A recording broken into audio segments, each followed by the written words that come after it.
আছেন চলে এসেছে ইফতার দেখার জন্য। এটা দ্বিতীয় রমজান। গত রমজানে ইয়াকিন খুবই ছোট ছিল, 6 মান্থ ছিল তখন ওর বয়স।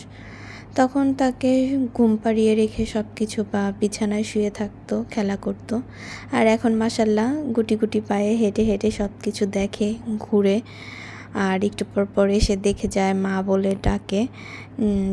খুব ভালো লাগে যে ও এসে এসে দেখতেছে যে কিভাবে কি করছি। আলহামদুলিল্লাহ, এগুলো দেখতে খুবই ভালো লাগে। ছেলেটা দেখতে দেখতে মাশাল্লাহ বড় হয়ে যাচ্ছে, ওর জন্য সবাই দোয়া করবেন আর মাশাল্লাহ বলতে ভুলবেন না।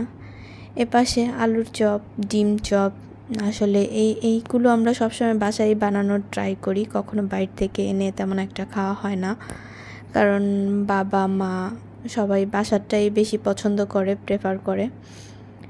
আর একদিন আপনাদের সাথে শেয়ার করব রেসিপিগুলো, কিভাবে আমি কি করি, কোন আলুর চপ, বেগুনি, এগুলোর আসলে এগুলো দেওয়ার মতো তেমন রেসিপি কিছুই নেই। তারপর এক একজনের এক এক রকমভাবে রান্নার প্রসেস হয়ে থাকে। তো আমি চেষ্টা করব আমি আমার মতো করে যেভাবে ইফতারের আইটেম বানানো হয় সেগুলো একদিন আপনাদের মাঝে শেয়ার করব। তো বলতে বলতে এইদিকে আলুর চপ, ডিম চপ সব কিছু ভাজা হয়ে যাচ্ছে। আর মাশাল্লাহ আমাদের সব কিছুই খুব সুন্দরভাবে হয়েছে, আল্লাহর অশেষ রহমত। আজ 8ম রোজা, ভালোভাবেই কেটেছে। 9ম রোজার সেহরি করে আমি ভয়েস দিচ্ছিলাম। তো ভালো লাগছে দিনগুলো, কিভাবে যেন রোজাগুলো চলে যাচ্ছে, এর জন্য মনটা খারাপ লাগছে। আসলে রমজান মাসটা আসলেই যেন মনটা অন্যরকম থাকে, যে না, পবিত্র একটা মাস। এই সময় কোনো ভুল কাজ বা কোনো কিছু করা যাবে না।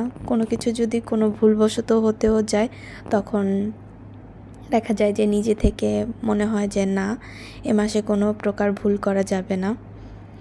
তো এইদিকে আমাদের ইফতার বানানো শেষ। তারপর আমরা ডাইনিং টেবিলে চলে আসলাম সব কিছু গুছিয়ে নেওয়ার জন্য। ইফতারি সব প্রস্তুতি চলছে। মা, তারপর হচ্ছে আমার দেবর, সবাই একসাথে যার যার মতো করে প্লেটে সাজিয়ে নিচ্ছে। আর ইয়াকিনকে পাঞ্জাবি পরিয়ে দিয়েছি, সে মহা খুশি পাঞ্জাবি পরে। মাশাল্লাহ, রমজান মাস বলে কথা, ওকে পাঞ্জাবি না পরালে তো আর হয় না। এর জন্য ওকে চেষ্টা করি যে সব সময় যখন যা তার সাথে তাল মিলিয়ে, কারণ ওকে বুঝতে হবে যে কখন কোনটা পরা উচিত বা কখন কিভাবে চলা উচিত।